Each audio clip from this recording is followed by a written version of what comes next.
bàbá mi ṣe tèmi fún mi. Bàbá mi dúpẹ́ Ikorodu ṣàlìlẹ̀ wa. The Ikorodu Shagam Road, though we are aware that this is under the federal government, but the last time the federal minister for works flagged up the road, we were told that it will be completed in 36 months. Although our representative in Ikorodu Division told us that it's working on that project, and the issue, especially the Ikorodu phase of the project, we addressed in the 2021 budget. But we are also including this in our requests and demands that the governor should meet with the former governor of Lagos State, who also happens to be the minister in charge of works, to please intensify action on this road. This is a trunk A road. This road connects Lagos State with other parts of the country. The volume of traffic on this road, the number of goods coming into Ikorodu, into Lagos State through Ikorodu from this road, enormous. Now, why the government is trying to reconstruct the road? Our people are suffering. There is this road construction is abandoned. They have used that word, abandoned. It's causing serious flooding, especially Odogunyo area of Ikorodu, Itaoluwo. Several homes have been flooded during rainfall. We have areas, streets in Odogunyo that have been flooded since the last rainfall, and they are yet to come out of this. We need the contractor, we need the minister to please ask the contractor in charge of this Ikorodu Shagam Road to please address this serious situation by helping us to control the flood. People have been forced to relocate to other places, leaving their properties. In fact, their properties destroyed. This is very, very, very crucial. We are requesting, we are appealing to the Lagos State government, the Executive Council of Lagos State, and those and others concerned, that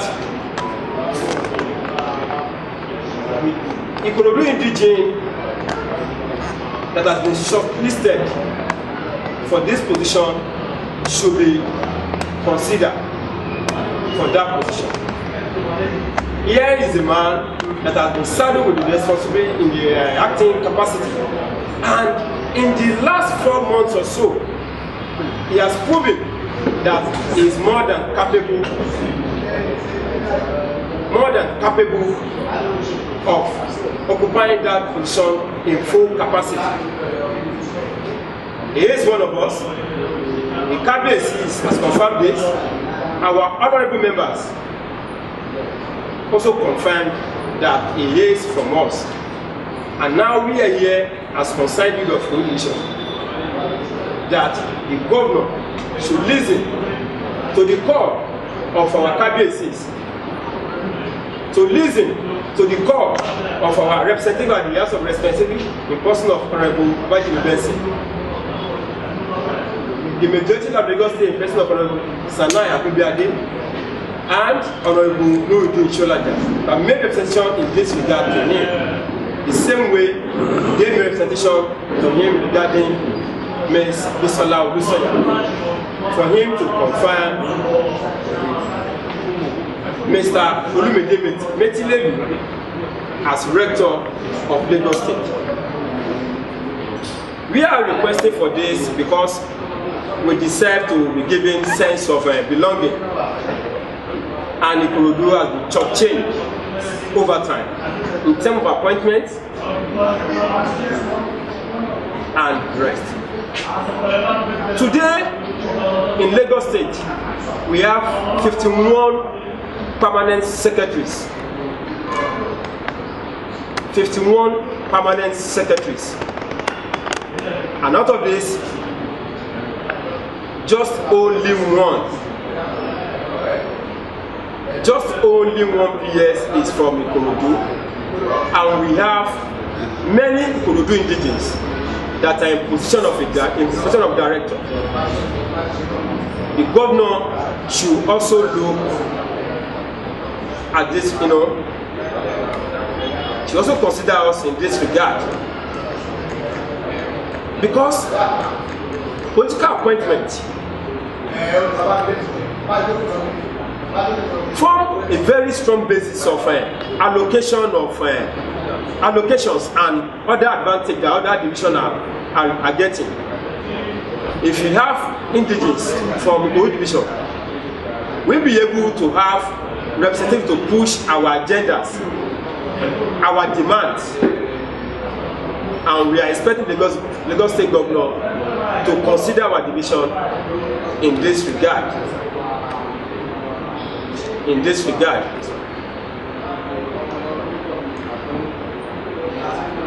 At this moment, I want to thank our leaders in Ikorodu, especially the 2 GSC members in person of the former Deputy Governor Ikorodu Ogunleye, Asiwaju Olorunfunmi Basharun, and the Vice Chairman, Lagos East APC Ashepa Kaoli Olusoya, for their efforts so far. And also the 3 representatives, Honorable Babajim Benson, Honorable Sanaya Gubiade, and Ogunedu Insholaja, for their efforts so far. I want the governor to know that we have met with the 3 representatives, and we have told them that we are not going to make it easy for them any longer. If possible, that our demands, especially areas that we mentioned, are not considered, it's possible for us to ask them to stay in Alausa and in Abuja for now until they get us our demands. We are not going to attack them. We are not going to be violent in our request. We are not going to harass them, but we are just going to ask them peacefully in a manner that is in conformity with acts, with a peaceful act, and ask them to stay back in Alausa and Abuja until they get our demand, until they ask the governor to act on our request. And this will make in very clear time to them. At this point in time, I want to honor my colleagues to also make 1 or 2.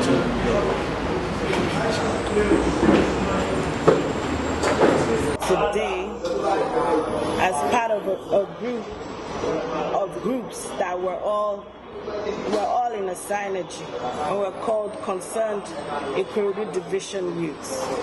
This is a group that came about with other youth groups coming together, and we all have a common ground, which is Ikorodu. Now, during the week, this month, let's put it like that, we've met with different office holders, those that are representing us in Ikorodu, and we've asked questions. Some have been, answered, some have been documented, and as they've said, they've promised to get this to reach the governor. But we're here today again because as as we all know, if you want your voice to be heard, we need the media. So that's why we've called the media today. Thank you very much, men of the press. Thank you for honoring our invite.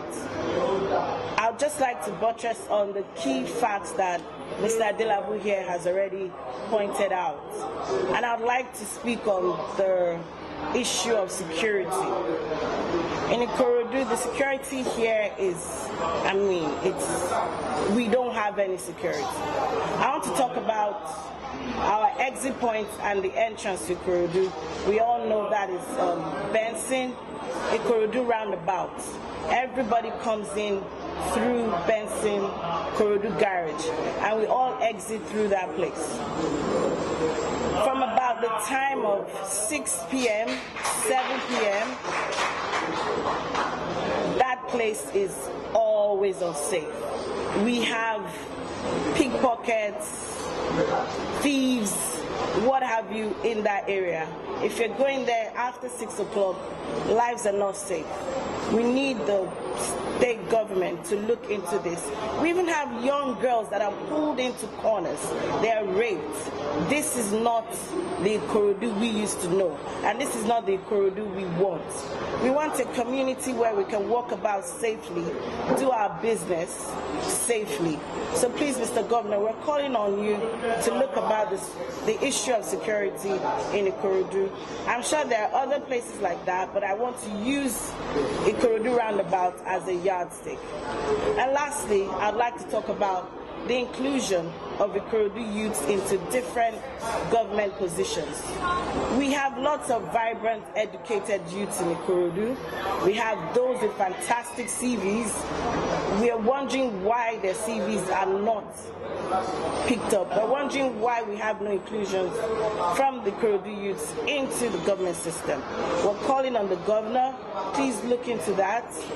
We've spoken to our representatives in the House, and we're saying it once again. We need them to represent us well. They're doing their best, but we're appealing for more. We want more inclusions. We want more infrastructure. We want better roads. We want better health system. We're not asking for too much. Thank you very much. It has happened before and it happened again. We don't want this to continue repeating itself. Ikorodu has 14 strengths. It came probably third in the last election. Our people have been very, very loyal to be progressive since 1999. Even before. We don't want a situation where our people will get angry with the restoration of things. We have been voting for the progressive, we have been supporting with everything we have.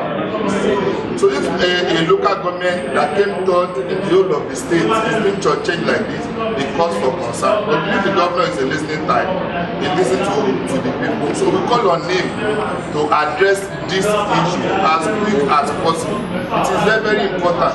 You cannot exclude the division, such a division, old division from such appointment. It is uncalled for, it is unfair, and we are not happy about it. The entire Ikorodu Division register our total displeasure to the situation, and we will not continue like this. We will not tolerate this. We appreciate him, no doubt about that, but he needs to look into this, and critical stakeholders needs to be consulted on such issues. We cannot continue to neglect our people, the youth, the leaders, and expect things to go on like this. It will not be tolerated any longer, and it's important. We demolish our houses in Ikorodu and agree. The construction is dead slow. People are not happy. People are angry. We call on the governor to look critically into this. The construction is poor and it's dead slow. Like I said, it's dead slow. So we urge the governor to look into this and to monitor closely. For good work and speedy construction. It is very, very important. We have been polite, we have been peaceful, and we continue to agitate in a peaceful and a very, very reliable manner. But we should not force a doctor where it will not be able to keep again. It will definitely react. Our people will react if this act is continued. We cannot tolerate it any longer. We appreciate the governor for the compassion of one of us for substantive commissioner. The issue of rector of architect is on board. The issue of PS is also important. So we call on the governor to please, as a listening governor, we urge him to plead with him that the strength of a group in voting should not be used against the progressive. So we will appreciate if action is being taken on our demand. And like you said, all stakeholders, youth organizations, traditional rulers, political class, they are not happy with this. So be very, very happy if this issue is addressed. Thank you very much. We publish new videos every day, so be sure to subscribe for more great content. ChaRLian TV. ChaRLian. Oh, yeah. ChaRLian. ChaRLian. ChaRLian TV.